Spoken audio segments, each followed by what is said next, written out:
নমস্কার বন্ধুরা, বাড়িতে থাকা একটা ডিম আর পেঁয়াজ দিয়েই এত অসাধারণ স্বাদের রেসিপি হয়, যেটা যেমন মুচমুচে হবে তেমনই চা বা কফির সাথে দারুণ জমে যাবে।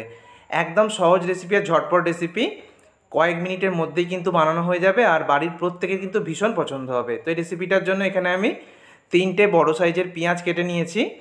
তো একদম সরু সরু করে লম্বা লম্বা করে কেটে নিয়েছি। এইভাবে 3টে বড় সাইজের পেঁয়াজ আমি কেটে একটা বাটির মধ্যে নিয়ে নিলাম। এবার এটার মধ্যে একটা ফ্যাটানো ডিম দিয়ে দিচ্ছি। একটা ডিমকে আমি ফাটিয়ে নিয়েছি, সেই ডিমটা এই পেঁয়াজের মধ্যে দিয়ে দিলাম। তো বাটিটা যেহেতু ছোটো রয়েছে, তাই এই বাটি সমেত ডিমটাকে আমি একটা অন্য বড় কাঁচের বোলের মধ্যে নিয়ে নিচ্ছি, যাতে করে আমার মাখাতে সুবিধা হবে। তো এই 3টে পেঁয়াজ আর একটা ডিম আমি নিয়ে নিলাম। তোমরা চাইলে ডিমের পরিমাণও বাড়াতে পারো, পেঁয়াজের পরিমাণও বাড়াতে পারো। স্বাদ মতো লবণ আমি এখানে অ্যাড করে দিলাম, লবণটা একবারই দিয়ে দিলাম।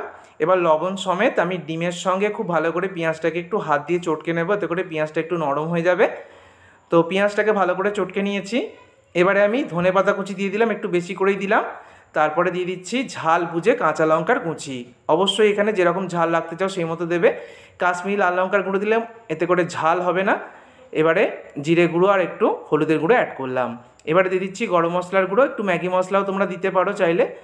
আর তারপরে আমি 4 চামচ দিয়ে দিচ্ছি বেসন। বেসনের পরিমাণটা একটু কম বেশি লাগতে পারে, তো যদি বেসনের পরিমাণটা একটু বাড়াতে চাও তাহলে বাড়িয়ে নিতে পারো, যদি প্রয়োজন বোঝো নিয়ে নেবে। খুব ভালো করে সব কিছুকে মেখে নিলাম, আমার মাখাটা একদম রেডি।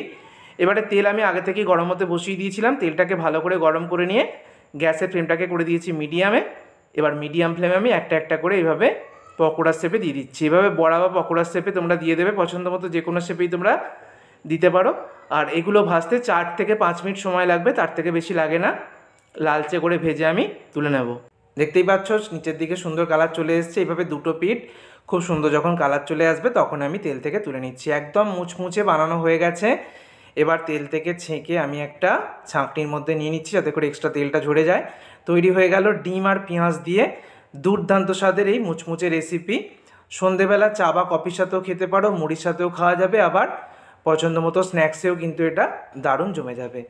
তো বন্ধুরা, যখন একঘেয়ে রেসিপি খেতে খেতে বা স্ন্যাক্স খেতে খেতে যখন বোর হয়ে যাও, তখন বাড়িতে থাকা ডিম আর পেঁয়াজ দিয়ে কিন্তু এই রেসিপিটা বানিয়ে অবশ্যই ট্রাই করতে পারো। কথা দিচ্ছি সবার ভীষণ ভালো লাগবে। ভিডিওটাকে বন্ধুদের মধ্যে অনেক অনেক শেয়ার করো। সকলকে ধন্যবাদ।